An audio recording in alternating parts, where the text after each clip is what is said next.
My name is Margaret. I'm 66 years old, and my own daughter accidentally sent me a voice message that was meant for her husband. What I heard about myself in that audio made me leave the very next morning with a plan she would never see coming. Ricardo, I can't take having my mother in this house anymore. I heard my daughter Grace's voice with a coldness that froze my blood. She's a nuisance. She gets into everything, and on top of that, we're already spending so much money on her. I've been looking into some cheap places. I found one that only costs $800 a month. In that moment, I felt as if the floor had opened up beneath my feet. This was the same daughter for whom I had worked day and night cleaning other people's houses. The same one for whom I paid for college by selling even my jewelry. The same one who cried in my arms when Richard left her at the altar the first time, and I spent my last savings to convince him to come back. But the audio continued, and what came next was even worse. Also, I've already checked the house papers. It's in her name, but I found a way to transfer it to our name without her realizing. My cousin Carol, who works at the county clerk's office, is going to help me. My hands were shaking so much I almost dropped the phone. My own daughter was planning to steal my house. The only thing of value I had in this world, the house I built brick by brick with the sweat of my hands, working 12 hours a day for 30 years. But what hurt the most was hearing her laugh at the end of the message. In a month, Mom will be in the home, and we'll own everything. We can finally live in peace without that bitter old woman controlling us. If you have ever felt the most profound betrayal from someone you love, you'll know exactly what I felt at that moment.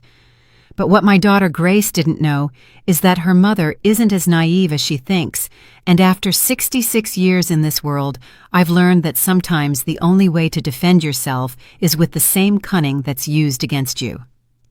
I couldn't sleep a minute that night.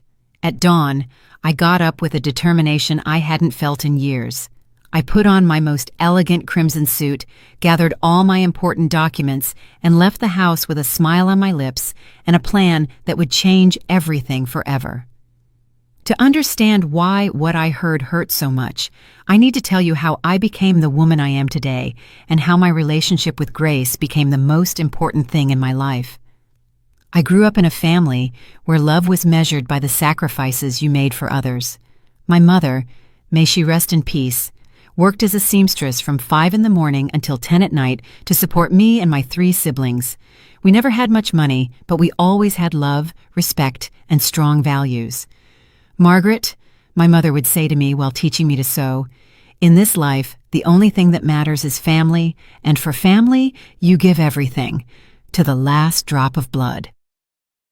When I got pregnant with Grace at 18, her father disappeared as if by magic. One night he was there, promising we were going to get married, and the next morning, he was gone. His parents slammed the door in my face when I went to look for him, telling me their son wasn't going to ruin his future for some random girl. That's when my mother showed me what she was made of. That child is going to have everything we couldn't, she told me, hugging me and drying my tears. We'll raise her together so she can be a good woman. My mother sold her only 2 gold bracelets, the only jewelry she had, to buy me everything I needed for the baby. When Grace was born, it was as if an angel had been born. She was the most beautiful baby I had ever seen, with her big eyes and a smile that lit up the whole room. My mother and I took turns caring for her while I worked. I started cleaning houses at 19, earning barely $20 a day, but every cent I earned was for her. I vividly remember the first day I took Grace to kindergarten. We walked because we didn't have money for the bus, but she wore her uniform perfectly ironed and her shoes shined. The other mothers arrived in fancy cars, dressed in expensive clothes, and I felt small in my patched-up dress and with my calloused hands. But when Grace kissed me on the cheek and said, "Thank you, Mom, you're the best in the world," I knew it was all worth it. The years passed, and my routine was always the same. Wake up at 4 in the morning, prepare breakfast for Grace, take her to school, work cleaning 3 different houses until 6 in the evening, pick her up, help her with homework, and put her to bed with a story. On weekends, I did laundry to earn extra money, also she could have a better life than mine. My mother passed away when Grace was 8, but before she left, she made me a promise I will never forget. "Margaret, that child is your greatest treasure. Give her an education, give her love, and she will take care of you when you're old. Our family's blood is good. She won't fail you." Those words gave me the strength to keep going, even when the days were so hard that I wanted to give up. When Grace turned 15, I worked extra days for 6 months to give her the party she deserved. I spent $3,500 on that celebration, money I had been saving to fix our leaky roof. But seeing the look on her face that night, watching her shine in her golden dress as she danced, was priceless. "Mom, I don't know how you give me so much when you have almost nothing," she told me that night while hugging me. "When I grow up, I'm going to give all this back to you, multiplied by 1,000. Throughout high school, Grace was an exemplary student. She had the best grades in her class, participated in school plays, and all the teachers told me she had a brilliant future ahead of her. But keeping up with those studies wasn't cheap. Books, uniforms, field trips, it all cost money I didn't have. I started cleaning a fourth house on Sundays, my only day off, just to be able to pay for it all. When it was time to enroll her in college, the cost was $15,000 a year. I was only earning $400 a month cleaning houses. I did the math, and it was impossible. But a mother does the impossible for her children. I took out a loan using my house as collateral. I sold the only engagement ring her father had given me before he left, and I even sold my mother's sewing machine. "My daughter," I told Grace the day I took her to enroll, "I couldn't go to college, but you are going to be a professional. You'll have a degree. You'll work in an office with air conditioning, and you'll never have to clean other people's houses like your mother." That day, I cried with happiness, watching my daughter sign the enrollment papers for her business administration degree. For all 4 years of college, I continued to work like crazy to pay for all her expenses. Grace needed money for books, for projects, to go out with her friends, for appropriate clothes for presentations. I gave her everything, even if it meant I had to eat beans and tortillas for a whole week to save money. When she graduated, it was the proudest day of my life. Seeing my daughter walk onto the stage in her cap and gown, hearing them call her name, and the ovation from the crowd was as if all my sacrifices had been worth it. After the ceremony, she hugged me, crying, and said, "Mom, this is as much yours as it is mine. I would never have made it here without you. I promise you that now that I'm a professional, you will never have to suffer again." A year later, Grace met Richard at her job. At first, I was so happy because I saw her so content and in love. Richard seemed like a good guy. He had a stable job as a supervisor at a factory, and he treated my daughter well. When he officially asked for her hand, I cried with emotion, thinking that Grace would finally have the stable family I could never give her. But organizing the wedding was another huge financial sacrifice. Grace wanted an elegant celebration like the ones in magazines. She said the venue cost $8,000, the dress $2,000, the music $800, the flowers $600. In total, I spent $10,000 on that wedding, money I got by taking out another loan and selling the last of my remaining jewelry. The first years of their marriage were beautiful. Grace and Richard would come to visit me every Sunday, we would have dinner together, and she always helped me with the house expenses.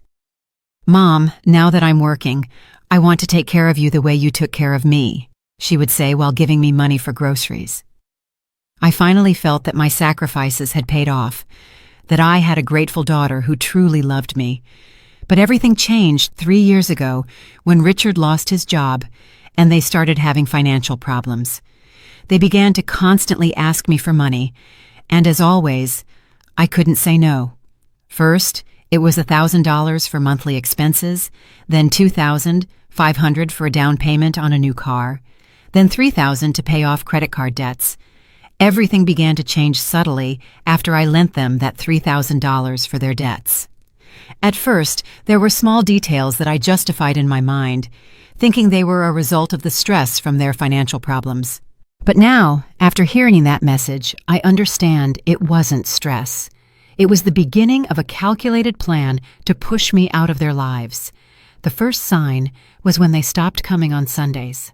"Mom, we're so busy with Richard's new job," Grace would tell me on the phone. "You know how it is. We need to show we're responsible." I understood, or at least I thought I did. After all, it was natural for a young couple to want to focus on getting ahead. But then the excuses for not answering my calls started. I would call in the mornings and Grace would say, "Mom, I'm in an important meeting. I'll call you later." I'd call in the afternoons. "Oh, Mom, I'm at the grocery store doing our weekly shopping." At night, "Mom, it's too late. We're having dinner. We'll talk tomorrow." That tomorrow never came. And when we finally did talk, the conversation barely lasted 5 minutes. Then came the hurtful comments disguised as concern. "Mom, Richard says he's noticed you've been very forgetful lately," she told me one day during one of our rare phone calls. "Are you sure you can live alone in that big house? At your age, anything could happen." I laughed nervously, thinking they were exaggerating, but the seed of doubt had already been planted. One afternoon, I decided to visit them without warning, bringing them the pineapple dessert that Richard loved so much. When I knocked on the door, I heard laughter and voices inside, but it took them almost 5 minutes to open it. "Oh, Mom, what a surprise!"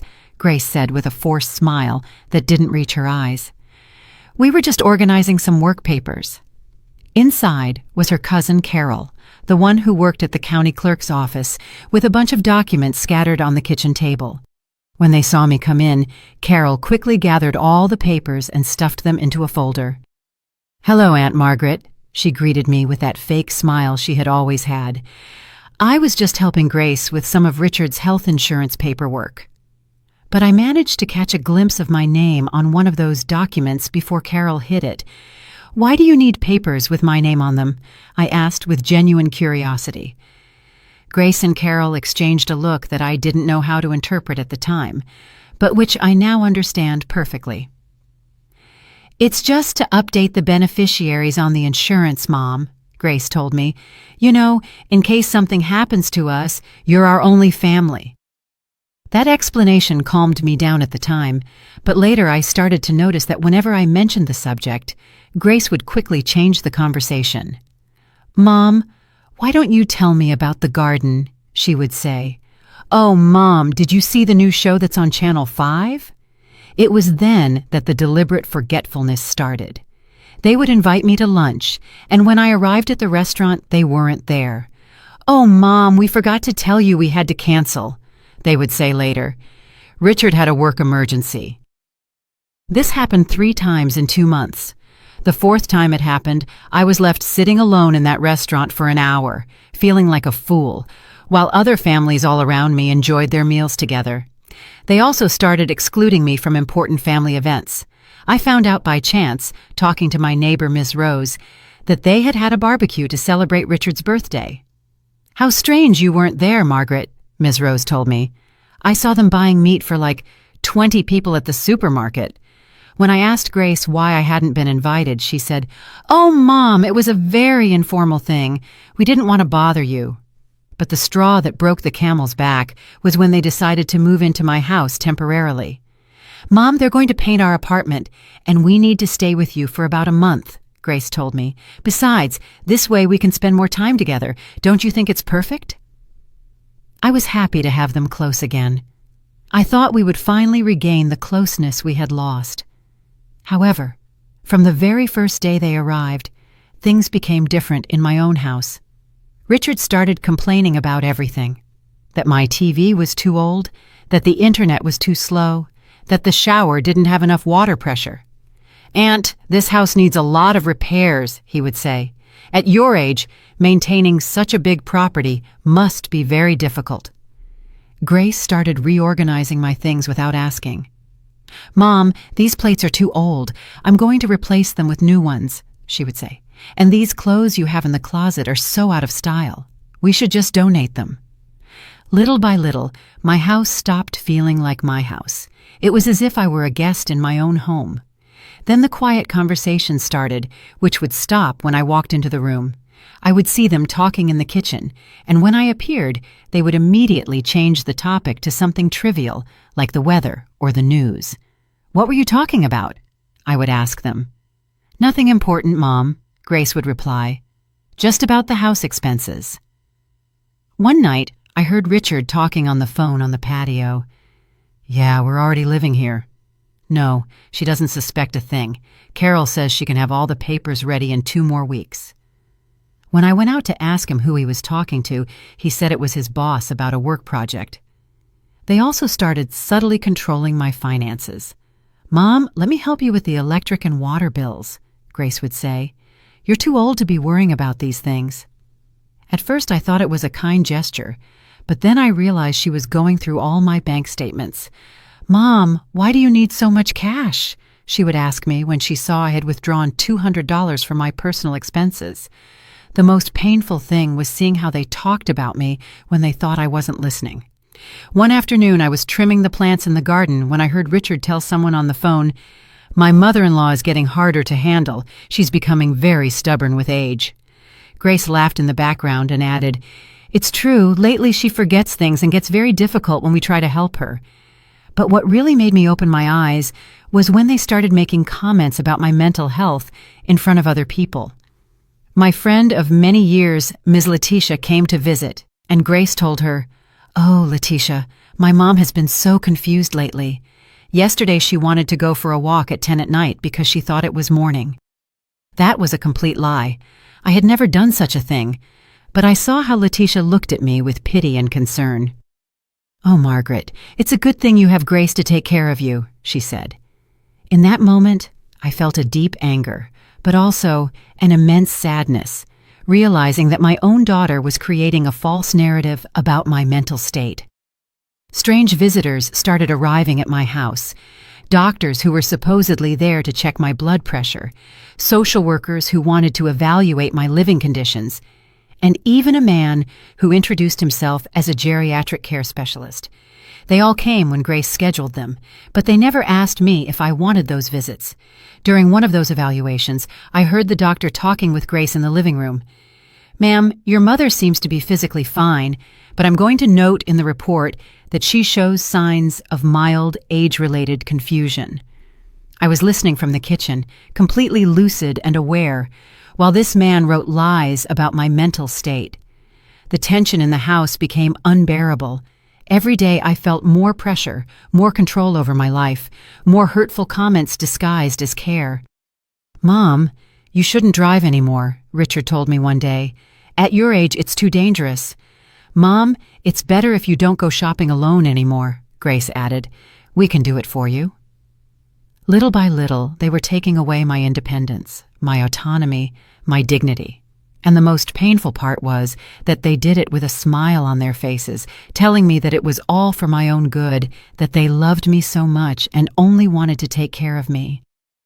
The moment that changed everything forever came that Tuesday afternoon, when my world fell apart with a simple technological error that revealed the cruelest truth I had experienced in my 66 years. That day had been particularly difficult. Grace and Richard had left early, saying they were going to take care of some work matters, but I knew something was wrong.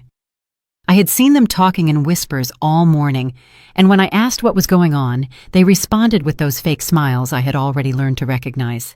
"It's nothing, Mom," Grace would say, "just boring stuff about Richard's job." I was left alone in the house, feeling that pressure in my chest that had been growing for the past few weeks. The house that used to be my refuge now felt like a prison. Everything had changed since they had come to stay temporarily. My routines, my spaces, even my way of living had been altered to accommodate their needs and their secret plans. Around 3 in the afternoon, I was making chamomile tea to calm my nerves when I heard the notification sound on my phone. It was a voice message from Grace. At first, I thought she was letting me know they would be late, or maybe asking me to prepare something special for dinner. How naive I was to think my daughter still considered me important enough to tell me her plans. I pressed the play button, without imagining that in the next 3 minutes, my entire life would be torn to pieces. "Richard, I can't take having my mother in this house anymore." Grace's voice began with a tone of exasperation she had never used with me in person. My heart stopped. Those words, spoken with such contempt, were like sharp daggers piercing my soul. This was not the sweet daughter who would hug me and say, "I love you, Mom," every time she left. She's a total nuisance, Richard. She gets into everything we do, always asking questions, always there, and on top of that, we're already spending so much money on her. I've been looking into some cheap places. I found one on the outskirts that only costs $800 a month. With what we save, we can finally remodel the kitchen we want so badly and even get new furniture for the living room. Every word was like a physical blow.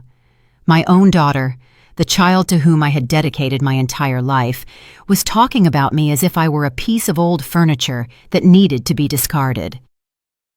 The $800 the home would cost was exactly what I had been giving them every month for their personal expenses, money that came from my pension and my small savings. But the audio continued, and what came next completely destroyed me. Also, I've already checked all the house papers. It's in her name, but Carol already explained how we can transfer it to our name without her realizing. It's going to be about $500 in bribes and fees, but it's worth it. My cousin already has experience with these kinds of arrangements. In that moment, I understood everything. Carol's casual visits with her folders full of documents, the conversations that stopped when I appeared, the specialists who had come to evaluate my house and my mental state, it had all been part of a meticulously orchestrated plan to have me declared incompetent and steal my property. My house, the house I had built brick by brick, working 12 hours a day for 30 years. The house where I had raised Grace, where we had celebrated her birthdays, where I had cried when she graduated from college, where I had dreamed that one day my grandchildren would play. That house, which was worth approximately $485,000 and represented all my assets, all my future, all my security. I already spoke with the director of the St. Francis home, Grace's voice continued, with a coldness that chilled me to the bone. I explained the situation. I told him that my mother has early-stage dementia and that it's dangerous for her to live alone. He was very understanding. He says they see cases like this all the time. I've already signed all the preliminary admission papers. My legs trembled so much I had to sit on the kitchen floor. My own daughter had lied to a stranger about my mental state. She had signed papers to have me institutionalized without my consent, and she was doing it with the same ease with which one plans a vacation. "The plan is perfect, honey," she went on, talking to Richard. "Next Tuesday, we're going to tell her she has a routine medical appointment.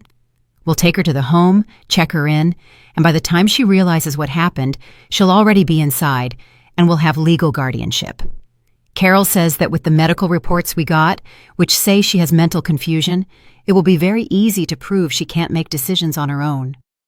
Those fake medical reports they had fabricated with the help of corrupt doctors, those evaluations I had allowed, thinking they were for my health. It had all been a farce to build a file that would justify taking away my freedom and my rights." Richard could be heard in the background, laughing and adding comments that I couldn't understand clearly, but his tone of approval was evident. The man I had welcomed into my family, whom I had helped financially, whom I had treated like a son, was actively participating in the plan to destroy my life. "The best part of all," Grace continued with a laugh that broke my heart, "is that she'll never suspect a thing. She thinks we're the perfect children who adore her. She still says, 'Thank you for taking care of me, honey,' when I bring her breakfast in bed. If she only knew that I'm giving her that breakfast to keep her calm while I prepare her funeral in life." In that moment, something inside me broke irreparably. It wasn't just the betrayal. It wasn't just the pain of discovering that my daughter hated me. It was the humiliation of realizing that while I blessed her every night in my prayers, thanking God for giving me such a good daughter, she was calculating how many days were left until she could get rid of me. With the $485,000 the house is worth, we can pay off all our credit card debts, the car loan, and we'll even have enough left over to go to Europe on vacation like we've always wanted, Grace continued. And the best part is we won't have to pretend to love her anymore. No more Sundays pretending we like her horrible food. No more listening to her repetitive stories from when she was young. Every word was another stab. My food, which I prepared with so much love every Sunday, hoping they would come to visit. My stories, which I told because I wanted to share the beautiful memories of my youth with them. and teach them about our family. Everything I thought was love and connection was for them a nuisance they had to endure. In a month, Mom will be in the home, and we'll own everything, Grace finished saying. We can finally live in peace without that bitter old woman controlling us. Besides, the life insurance she has is in our name, so if something happens to her at the home, God forgive me for saying this, it wouldn't be so bad. Those last words froze my blood. Not only did they want to steal my house and my freedom, but they had coldly calculated that my death would also be convenient for them. They had turned their own mother into an investment, hoping to gain profits from both my life and my death. The message ended with laughter and comments about what restaurant to choose for dinner that night, as if they had just planned a vacation instead of the total destruction of the life of the woman who had loved them more than anything in the world. I stayed seated on my kitchen floor for I don't know how long, with the phone still in my hand, replaying the message over and over, hoping I had heard wrong, hoping it was a nightmare I was going to wake up from. But every time I listened, the reality became more raw, more painful, more definitive. That night, I couldn't eat, I couldn't sleep, I couldn't do anything but walk around my house, looking at every object, every photograph, every memory I had built, thinking that one day I would lovingly pass it on to my daughter. Now I knew that all of it was going to be stolen, sold, or thrown in the trash without any respect for the memories it represented. But as I walked through my house in the dark of that morning, something began to change inside me. The sadness and pain started to transform into something I hadn't felt in a long time. Pure, cold determination. My daughter thought I was a naive old woman who was easy to manipulate, but she had completely underestimated the woman who had raised her. At dawn, I got up with a mental clarity I hadn't had in months. I put on my most elegant crimson suit, the one I kept for special occasions.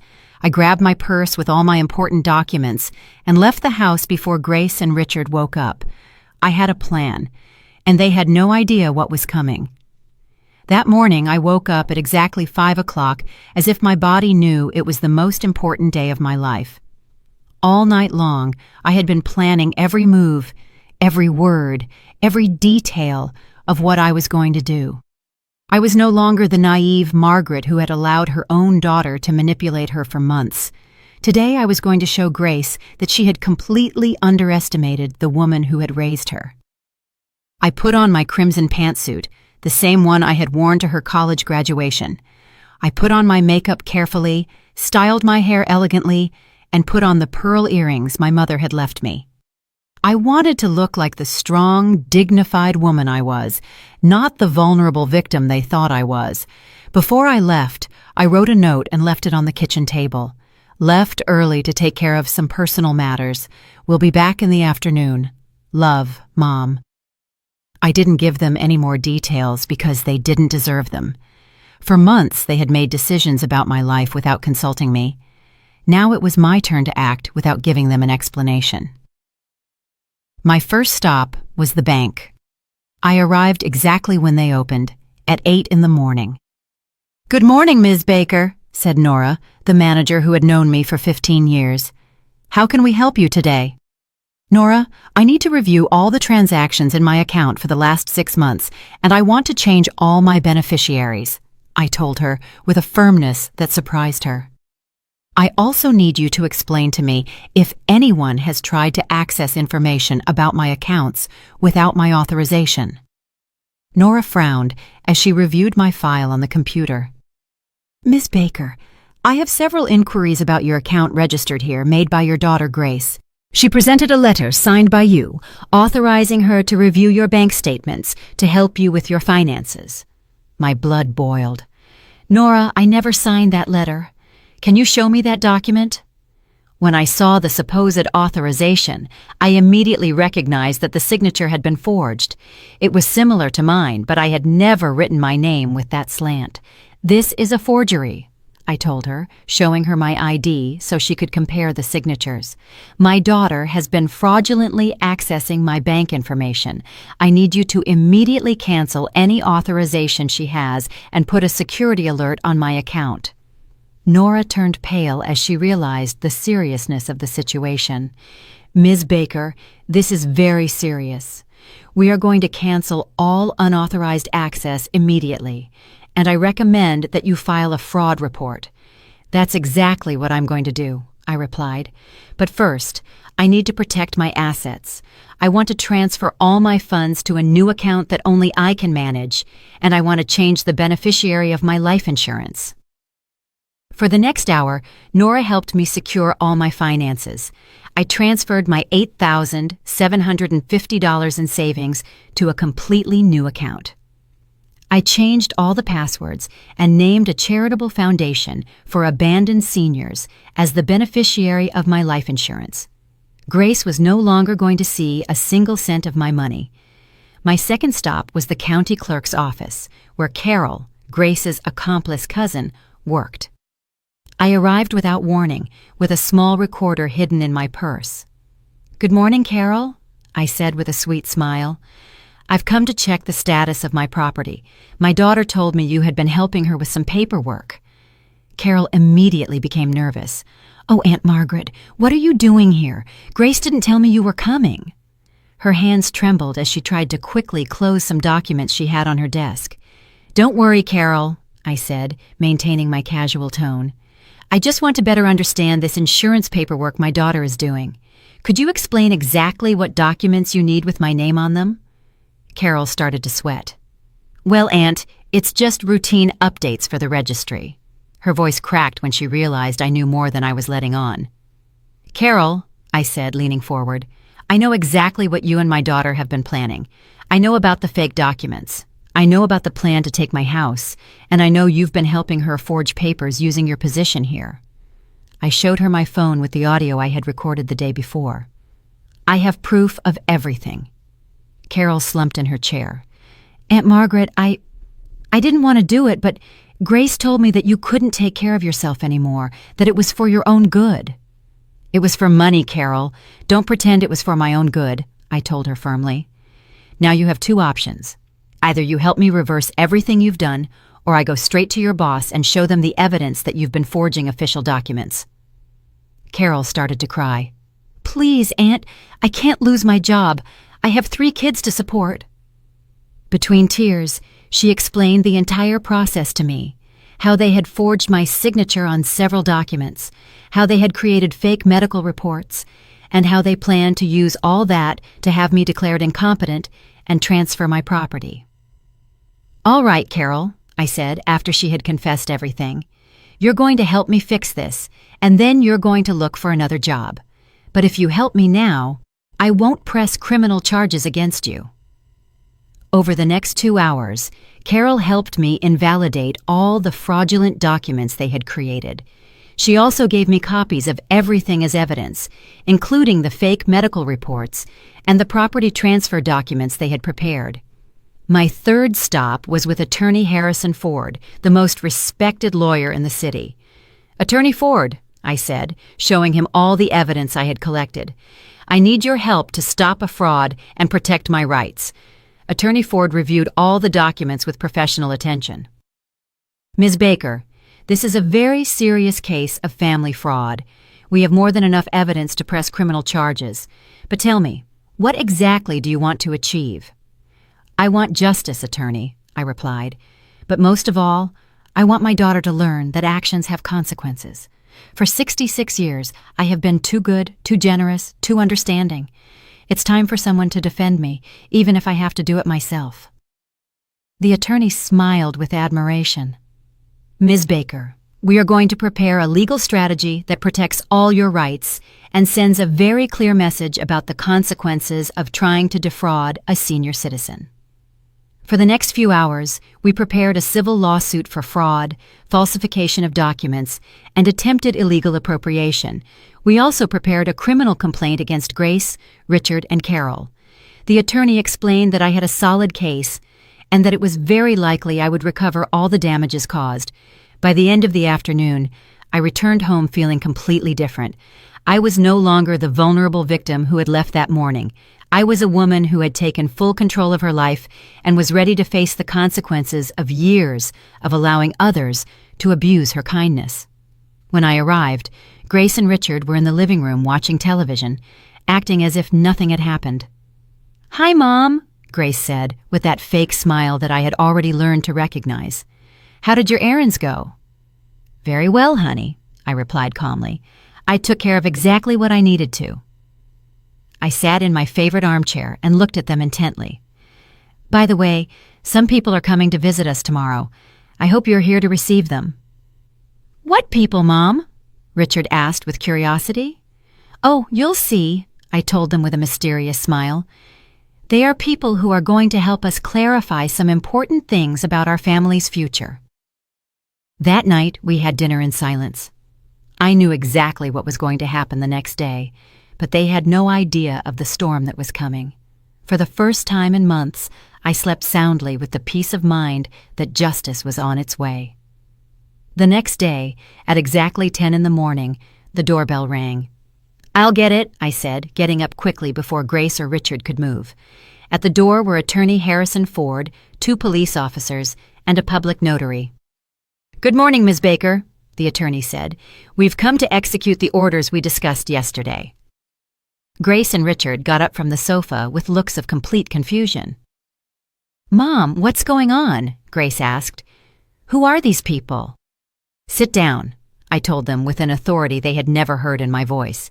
"It's time for you to know the truth." Attorney Ford cleared his throat and began to speak.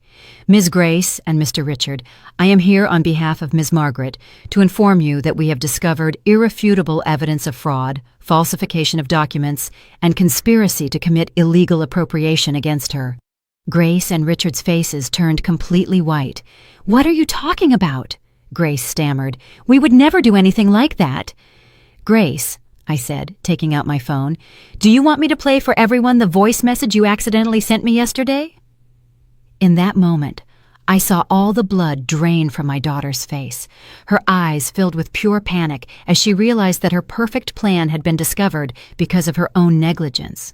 The moment of truth had arrived, and there was no turning back. The silence in my living room was deafening. Grace and Richard were petrified, staring at me as if they had seen a ghost. For all these months, they had believed they had total control of the situation, that I was a helpless old woman they could manipulate at will. Now they realized that they had completely underestimated the woman who had raised them. "Attorney Ford," I said, keeping my voice firm and serene, "please proceed with the presentation of the evidence." The attorney opened his briefcase and took out a thick folder full of documents. "Ms. Grace and Mr. Richard, we have in our possession irrefutable evidence of the crimes you have committed against Ms. Margaret." He placed the first documents on the coffee table. "Let's start with the forgeries." He showed Grace the document she had signed at the bank, authorizing herself to access my accounts. "This is her authentic signature," he said, pointing to my ID. "And this is the forged signature that you presented at the bank." The differences were obvious when seen side by side. I don't know what you're talking about," Grace stammered, but her voice was trembling so much that it was clear she was lying. "Mom asked me to help her with her accounts because she was forgetting to pay the bills." "Grace," I said with a calm that even surprised me, "stop lying. There's no escape now." I took out my phone and pressed the play button. My own daughter's voice filled the room. "Richard, I can't take having my mother in this house anymore. She's a total nuisance. She gets into everything we do." I watched Grace's face completely fall apart as she listened to her own words. Richard tried to maintain his composure, but his hands were visibly shaking. Neither of them had realized that the message had been sent to my phone by mistake. "I've been looking into some cheap places. I found one that only costs $800 a month." "Turn that off!" Grace screamed, lunging for my phone, but one of the officers immediately stopped her. "That's private. You have no right to listen to my conversations." "Relax, honey," I told her with a cold smile. "This is just getting started. Sit down and listen to everything you planned for your mother." The audio continued to play. Carol already explained how we can transfer the house to our name without her realizing. It's going to be about $500 in bribes and fees, but it's worth it. Richard stood up abruptly. "This is a setup," he said, pointing at the attorney. "You're manipulating her to accuse us of things we didn't do." Attorney Ford smiled professionally. Mr. Richard, we haven't even gotten to the most interesting part yet. He took another document from the folder. This is the complete and signed confession of Carol Rodriguez, cousin of Ms. Grace, who works at the county clerk's office. My eyes met Grace's, and I saw her realize that Carol had betrayed her. In this confession, the attorney continued, Carol details exactly how you pressured her to forge official documents, how you created fraudulent medical reports, and how you planned to use these documents to declare her mentally incompetent. Carol is a liar, Grace screamed desperately. She made all that up to save her own skin. Oh, really, honey? I asked, taking out my small recorder. Because I also have the complete conversation I had with Carol yesterday in her office recorded. I pressed the play button, and Carol's voice, confessing everything in tears, filled the room. Grace told me that you couldn't take care of yourself anymore. She showed me how to forge your signature. She promised me she would pay me $2,000 once she had the house. Richard sank into the sofa with his hands on his head. This is a nightmare, he mumbled. Everything got out of control.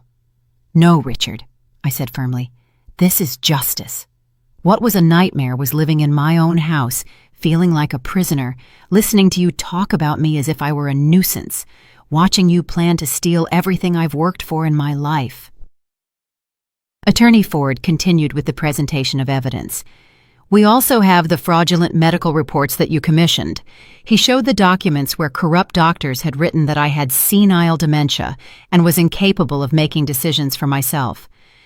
Ms. Margaret voluntarily underwent a full psychological evaluation yesterday, conducted by Dr. Raymond Morales, a geriatric specialist at the General Hospital. He pulled out the official report. The results show that Ms. Margaret is in perfect mental condition, with a clarity and reasoning ability superior to the average for her age. This proves that all the previous reports were fabricated. Grace started to cry, but they weren't tears of repentance, but of desperation at seeing her plan completely fall apart. Mom, please, she pleaded with me. We just wanted to take care of you. We thought it would be better for you to be in a place where they would attend to you professionally. Take care of me? I asked with a bitter laugh. By stealing my house, lying about my mental health, planning to institutionalize me against my will? I stood up and walked toward her. Honey, in that message, you also said you hoped I would die soon so you could collect my life insurance.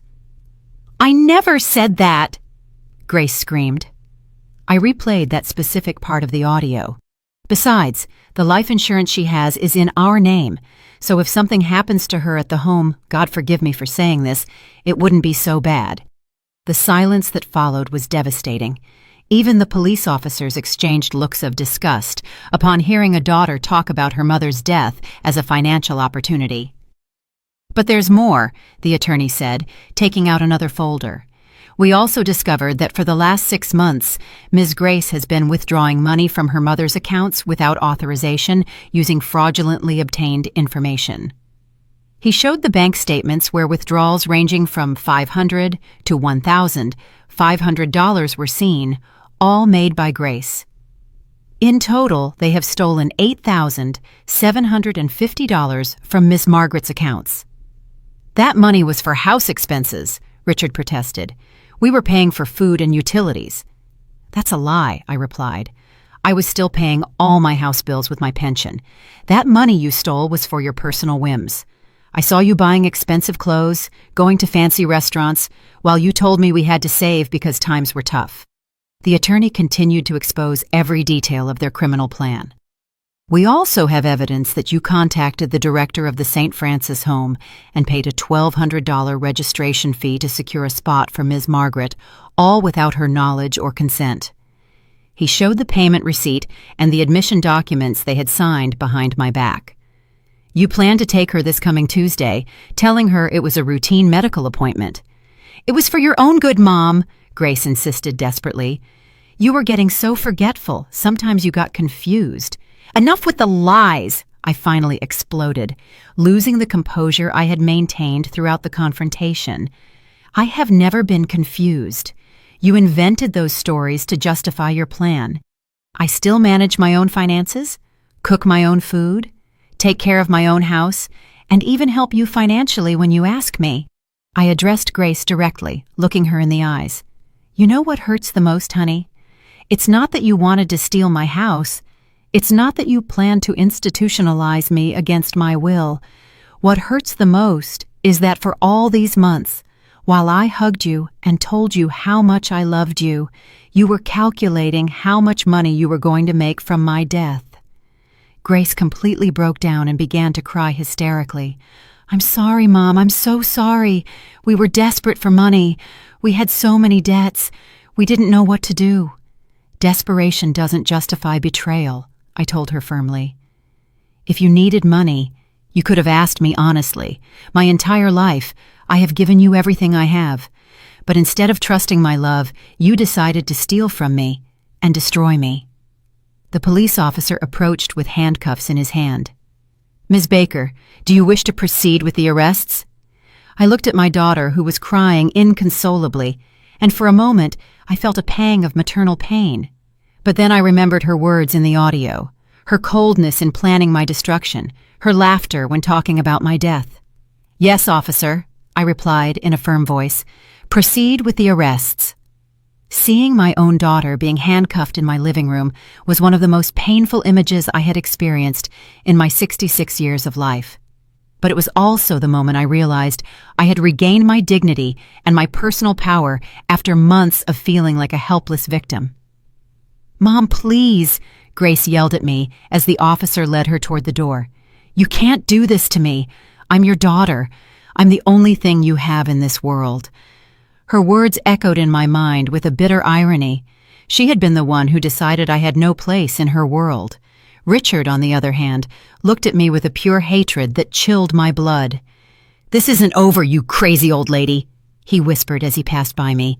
"You're going to pay for ruining our lives." Those words didn't scare me, but they confirmed that I had made the right decision by exposing them. After Grace and Richard were taken away, my house was left in an absolute silence I hadn't experienced in months. For the first time since they had come to stay temporarily, I could walk around my own house without feeling like I was being watched, judged, or manipulated. But that peace didn't last long. The next day, a campaign of terror began that showed me the lengths Grace and Richard were willing to go to get revenge on me. The first attack came through social media. Grace had created a fake profile and had started posting terrible stories about me in local community groups on Facebook. "My mother has senile dementia and falsely accused us of theft," she wrote. "She's so confused that she doesn't recognize her own family. Please, if you see her alone on the street, call me because she shouldn't be unsupervised." The posts included photos of me taken without my knowledge, where I appeared distracted or tired, which they had edited to make it look like I had mental health issues. The comments from strangers were devastating. "Poor woman, she looks very confused. How terrible for a mother to accuse her own children. They should seek professional help for her." Ms. Rose, my neighbor for a lifetime, came to my house worried after seeing those posts. "Margaret, honey, are you okay? I saw some really ugly things online about you and your daughter." I had to explain the whole situation to her, show her the evidence I had so she would understand that it was all a smear campaign. But the harassment escalated quickly. Phone calls started coming in at all hours of the day and night. Unknown voices insulted me, threatened me, and told me I was an unnatural mother who had destroyed her own family for money. "You're a miserable old woman," a female voice screamed at me at 3 a.m. "I hope you die alone and abandoned." People I didn't know also started showing up at my house, supposedly concerned for my well-being. Fake social workers who said they had received reports that I was in danger, aggressive salespeople who insisted on selling me security systems because a single old woman is very vulnerable, and even people who introduced themselves as distant relatives who had come to verify my mental state. Attorney Ford explained that all of this was part of a desperate legal strategy. "Ms. Baker, they're trying to create evidence that you really do have mental problems to discredit your testimony in court. It's a common tactic when the accused don't have solid legal defenses." But what hurt the most was when anonymous letters full of poison and resentment started arriving. "You're a failed mother," one of them said. "You raised a daughter who hates you so much she'd rather see you dead. Think about what you did wrong." Another letter was even crueler. "Your own children abandoned you because you're insufferable. No one will miss you when you die." The letters attacked not only my relationship with Grace, but all the sacrifices I had made in my life. "You worked as a servant your whole life. And for what? For your daughter to despise you. You were a fool who let herself be used." Every word was calculated to shatter my self-esteem and make me doubt the decisions I had made. One night, while reading one of those particularly vicious letters, I completely broke down. I sat on my kitchen floor, the same place where I had listened to the audio that changed my life, and I cried like I hadn't cried since my mother's death. What did I do wrong? I asked myself over and over. How could I have raised a daughter who hates me so much? For the first time since this legal battle began, I considered giving up. Maybe it would be easier to drop all the charges, forgive Grace, and try to rebuild our relationship. Maybe I really had overreacted. Maybe they did love me in their own way, and I had misinterpreted their intentions. But just as I was about to call Attorney Ford to ask him to drop the lawsuit, I remembered something that completely changed my perspective. I got up from the floor and went to my room, where I kept all the most precious memories of my life in a small chest. I searched until I found what I needed, a letter my mother had written to me shortly before she died when Grace was 8 years old. "My dearest Margaret," the letter said in my sick mother's shaky handwriting, "if you are reading this, it is because I am no longer with you, but I want you to know that I am very proud of the woman and mother you are. You raised Grace with so much love and dedication that I am sure she will be a good woman who will honor you for life." I continued reading with tears in my eyes. But if things ever get difficult, if someone tries to hurt you or take advantage of your good heart, remember that you are stronger than you think. Don't allow anyone, not even your own daughter, to trample on your dignity. True love never seeks to destroy, never seeks to steal, never seeks to humiliate. The last lines of the letter gave me the strength I needed. "Margaret, you deserve respect, you deserve genuine love, you deserve to live your final years in peace and dignity. If someone can't give you that, then they don't deserve to have you in their life, no matter how much blood you share with them." That night, for the first time in weeks, I slept soundly. My mother was right. True love doesn't destroy. It doesn't steal.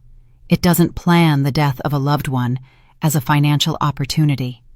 What Grace felt for me was not love. It was economic convenience disguised as filial affection. The next day, I woke up with renewed determination. I called Attorney Ford and said, "Attorney, I want you to proceed with all the charges. I am not going to drop anything. I want this case to go all the way." "I'm glad to hear that, Ms. Baker," he replied, "because I have some important news. Grace and Richard are trying to reach an out-of-court settlement. They want to avoid a public trial at all costs." "What kind of settlement?" I asked. "They are willing to return all the money they stole, pay for damages, and commit to never contacting you again if you drop the criminal charges." I thought about that proposal carefully. On one hand, I would recover my money and get rid of their manipulations forever. On the other hand, they wouldn't face the full legal consequences of their actions. "Attorney," I finally said, "I accept the settlement, but with one additional condition. I want them to sign a full confession of everything they did, publicly admitting that I am mentally competent and that all their accusations about my mental health were false. And I want that confession to be published in the same places where they defamed me." "That's very intelligent, Ms. Baker," the attorney told me. "That will completely clear your reputation and prevent them from continuing the smear campaign." A week later, Grace and Richard signed the agreement. I recovered my $8,750 plus $15,000 more in damages. But more important than the money, I recovered my peace of mind and my dignity. The public confession was devastating for them, but liberating for me. We Grace Baker and Richard Williams, admit that we falsely accused Ms. Margaret of having mental problems. We admit that we planned to steal her property and that we created fraudulent documents to declare her incompetent. Ms. Margaret is in perfect mental condition, and we invented those stories to justify our criminal actions. That day, exactly 1 month after hearing the audio that changed my life, I realized that I had achieved something that seemed impossible. I had defeated those who tried to destroy me, and I had done it with intelligence, dignity, and by always sticking to the law. But my story wasn't over yet. I had a new life to build, and I knew exactly how I wanted to live it. With the legal agreement signed and my reputation completely restored, the time came to make the most important decisions of my new life. I was no longer the naive Margaret who had allowed her kindness to be abused for decades. I was a 66-year-old woman who had learned that true strength doesn't come from enduring abuse, but from defending yourself with intelligence and dignity. The first action I took was to completely change my will. I summoned Attorney Ford to my house and dictated my new final wishes. Attorney, I want all my assets, including this house and all my savings, to be donated to the Golden Hope Foundation, which helps senior citizens abandoned by their families. Are you completely sure about this decision, Ms. Baker? The attorney asked me. It's a considerable estate, approximately $490,000, including the house, your savings, and the compensations you received. Completely sure, I replied firmly. I want that money to help people who truly need it, not ungrateful children who see their parents as a financial investment. I also stipulated that if Grace tried to contest the will, she would automatically lose any right to receive even a penny. My second decision was to move. I no longer wanted to live in the house where I had been betrayed, where I had heard my own daughter plan my destruction. Attorney, I want to sell this property and buy something smaller, more in line with my current needs. In 3 weeks, I found the perfect place, a beautiful apartment in a residential complex for active seniors with gardens, recreation areas, and a community of people my age who valued independence and dignity. The apartment cost me $85,000, and with the $95,000 I had left from the sale, plus the legal compensations, I had enough money to live comfortably for the rest of my life. But my most satisfying revenge was completely legal and absolutely devastating for Grace and Richard. It turns out that during my investigation with the attorney, we discovered that they had lied on their tax returns for the past 3 years. They had reported much lower incomes than their real ones to pay less in taxes. But at the same time, they had been living a lifestyle that didn't match those reported incomes.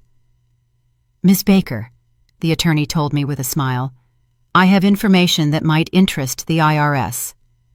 He showed me evidence that Richard had been working unreported side jobs and that Grace had been selling products online without declaring those earnings. Attorney, as a responsible citizen, I believe it is my duty to report any tax evasion I am aware of, I told him with a smile that reached my eyes. After all, we all must contribute fairly to the country's upkeep. A week later, the IRS initiated a full audit of Richard and Grace. They discovered that they owed $22,000 in back taxes, plus penalties and interest that brought the total debt to $35,000. But since they didn't have that money available, they had to sell their car, pawn their jewelry, and take out high-interest loans to avoid going to jail for tax evasion. My third revenge was professional. During the investigation, we also discovered that Carol, the cousin who worked at the county clerk's office, hadn't been the only public employee involved in the fraud. There was an entire network of corruption that facilitated these kinds of thefts against seniors. With the help of Attorney Ford, we turned over all the information to the appropriate authorities. The investigation resulted in the dismissal of 6 public employees, including Carol, and the discovery of at least 12 similar cases to mine, where they had stolen properties from seniors using fake documents. When the scandal became public in the local newspapers, Grace and Richard became the perfect example of unnatural children who abused their elderly parents. Their names and photographs appeared on the front page with headlines like, family betrayal that shocked the city, and children planned to steal 66-year-old mother's home. But my most intelligent revenge was social. It turns out that Grace worked at a prestigious company where personal reputation was essential for professional growth. When her boss found out about the scandal through the newspapers, he called her into his office for a very uncomfortable conversation. "We cannot have employees involved in family fraud scandals," he told her. "Our company has a reputation to protect." Although he didn't fire her immediately, he demoted her to a less important position and made it very clear that she would have no opportunities for promotion in the near future. Richard also faced consequences at his job. His supervisor, upon learning that he had participated in a plan to defraud his mother-in-law, told him, "If you are capable of stealing from your own family, how do we know you won't steal from us?" He lost all opportunities to get the promotion he was hoping for, but what satisfied me the most was seeing how their own friends and family rejected them. Richard's sister refused to speak to him after finding out what they had planned to do to me. "How could you participate in something so cruel against an old woman who had only treated you with love?" she screamed at him during a family confrontation that was witnessed by several neighbors. Grace's friends also gradually abandoned her. The mothers in her social circle didn't want to associate with someone who had so cruelly betrayed her own mother. If she's capable of doing that to the woman who gave birth to her, what won't she be capable of doing to us? They would comment among themselves. Even at the supermarket and pharmacy, where they had known them for years, people would point and whisper behind their backs. They had become a public example of what not to do to elderly parents. Throughout this entire process, I never acted with hatred or a thirst for revenge. Every action I took was legal, ethical, and justified. I didn't lie about them. I didn't invent false accusations. I didn't threaten them or hurt them physically. I simply allowed the natural consequences of their own actions to run their course. 6 months after the day I heard that fateful audio, I ran into Grace at the mall. She looked haggard, tired, and much older than her 35 years. When she saw me, she approached with tears in her eyes. "Mom," she said in a broken voice, "please forgive me. I understand you're angry, but we've already paid the price. We lost everything. Our credit is ruined. Richard lost his promotion. I had to take a job with a lower salary. Don't you think that's punishment enough?" I looked her directly in the eyes, without hatred, but without weakness. "Grace, I didn't punish you. The consequences of your actions punished you. You decided to plan my destruction. I just decided to defend myself." "But we're family," she pleaded. "Blood is blood, Mom. You can't abandon your only daughter." "Blood doesn't give you the right to mistreat, steal from, or plan someone's death," I replied calmly. "For 35 years, I was your unconditional mother.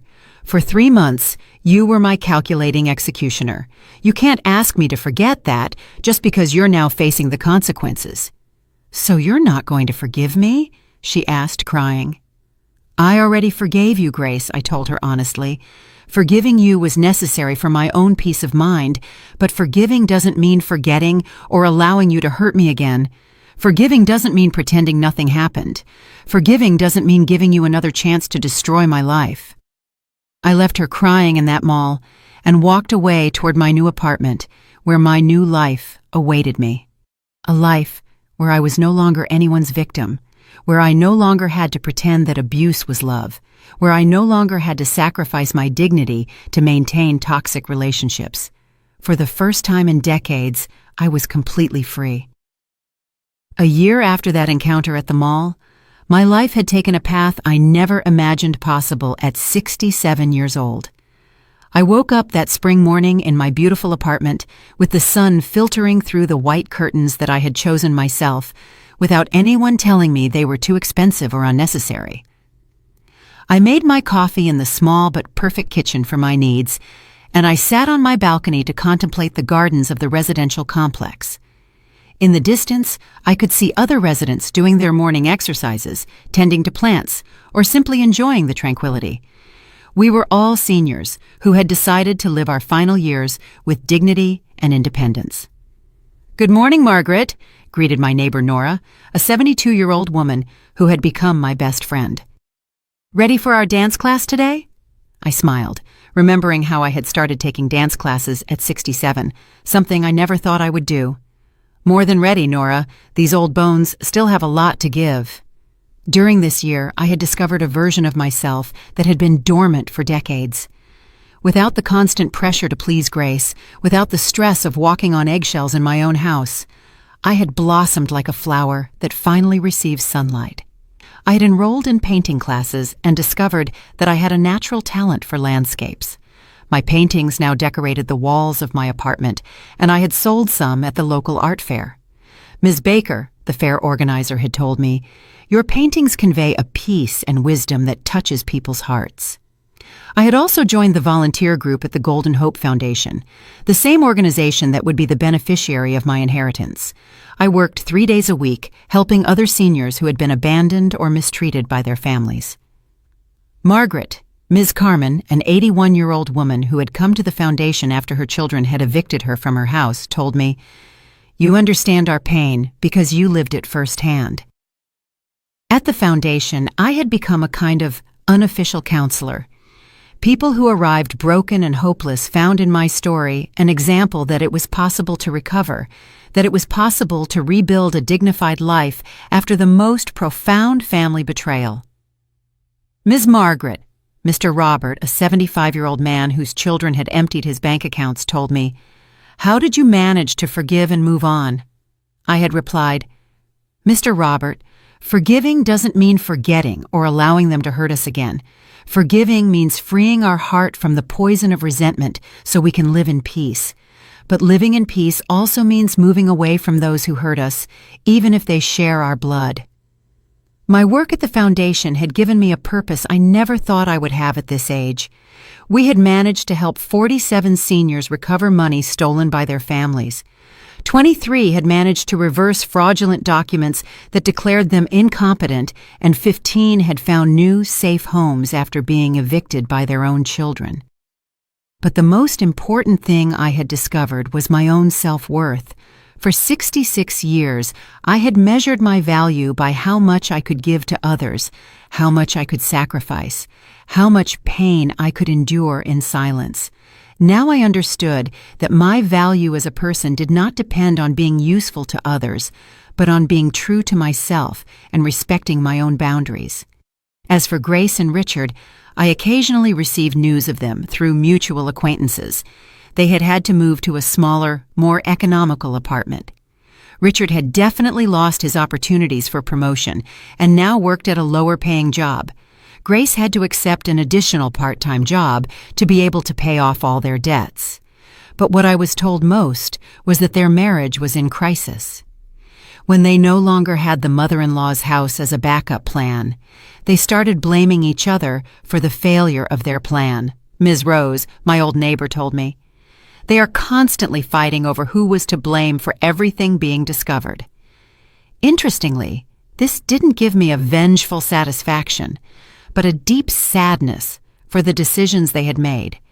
They had destroyed not only their relationship with me, but also their own relationship with each other. Greed had been a poison that had contaminated everything it touched.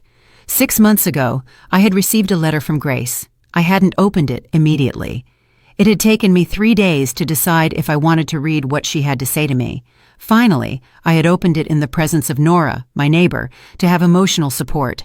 "Dear Mom," the letter began, "I know I have no right to ask you for anything, but I need you to know that not a day goes by that I don't regret what I did to you. I've been going to therapy, and now I understand that my actions were unforgivable. I am not writing to ask for your forgiveness or to be back in your life. I just want you to know that I finally understand the harm I caused you." The letter continued. "The therapist helped me understand that my actions were not born of financial desperation, but of a selfish mindset that I had developed over the years. I got so used to receiving your unconditional help that I stopped seeing you as a person with rights and feelings and started seeing you as a resource that I could exploit. Now I understand that you deserved respect, genuine affection, and care in your golden years. Instead, I gave you manipulation, lies, and betrayal. I have lost the best mother in the world because of my own greed and stupidity." The letter ended with a phrase that made me cry. "I don't expect your forgiveness, Mom, because I know I don't deserve it. I just hope you are happy and that you find the peace you always deserved. With love and eternal regret, Grace." That letter had taken me weeks to process emotionally. On one hand, I was happy to know that Grace finally understood the magnitude of what she had done. On the other hand, it was already too late to rebuild our relationship. Some wounds, even if they can heal, leave scars that are too deep to allow things to go back to how they were before. I had responded with a brief but honest letter. "Grace, I accept your apology, and I'm glad to know you're seeking professional help. I forgive you because holding a grudge would harm me, but forgiving doesn't mean forgetting, and it doesn't mean I can trust you again. I wish you the best in your life, but my life is now at peace without you. With affection, but without a way back, your mother." On the quiet nights in my new home, I often reflected on the lessons this experience had taught me. The most important was that true love never seeks to destroy or appropriate the loved one. True love respects, protects, and seeks the well-being of the other without expecting anything in return. I had also learned that setting boundaries is not cruelty, but emotional survival. For decades, I had confused extreme sacrifice with maternal love, when in reality, I had been teaching Grace that she could mistreat me without consequences. Sometimes, I had told the women in the Foundation support group, the greatest inheritance we can leave our children is not money or property, but the example that all people, including their mothers, deserve respect and dignity. That spring morning, as I finished my coffee on the balcony, I received a call from Attorney Ford. "Ms. Baker, I have some news that might interest you. I've just been contacted because 3 other cases similar to yours have come to light. The affected families want you to share your experience on how to deal with these kinds of situations." "Of course, attorney," I replied without hesitation. "If my story can help other people defend themselves, I am completely willing to share it." That afternoon, as I painted a mountain landscape on my easel, I reflected on the incredible journey I had been on for the past 18 months. I had started as a silent victim and had become an empowered survivor who now helped others find their own strength. My phone rang, interrupting my thoughts. It was Nora inviting me to dinner at the new restaurant downtown. "Margaret, let's go celebrate life," she said with her contagious enthusiasm. As I got ready to go out, I looked at myself in the mirror and saw a completely different woman from the one I had been a year and a half ago. My eyes shone with a confidence I had never had before. My posture was upright and proud, and my smile was genuine and free of emotional burdens. "Margaret," I said to myself in the mirror, "at 67 years old, you finally learned that your life belongs only to you and that you deserve to live it with dignity, joy, and peace." That night, having dinner with my new chosen family instead of my toxic biological family, we toasted to new beginnings, to the wisdom that comes with age, and to the courage to defend what is right regardless of the consequences. And as I raised my glass of wine, I thought of all the women who at that moment were suffering from the mistreatment of their own families, believing they had no options, that they had to endure abuse for the sake of family love. If my story could reach just one of those women and give her the courage to defend herself, then everything I had gone through would have been worth it. Because sometimes the greatest inheritance we can receive is not money or property, but the courage to be true to ourselves and the knowledge that it is never too late to write a new chapter in our lives. It is never too late to choose dignity over convenience, truth over false peace, and self-love over destructive sacrifice. And it is never, ever too late to be free. Did you like my story, and which city are you listening from? Let's meet in the comments. If you liked the story, you can support me by sending a super thanks so I can keep bringing more stories like this. Thank you so much for your sweet support. I'm looking forward to your comments on the story. On the screen, you can see 2 new life stories that I highly recommend. There's so much more on my channel. Don't forget to subscribe. See you in the next life story with love and respect.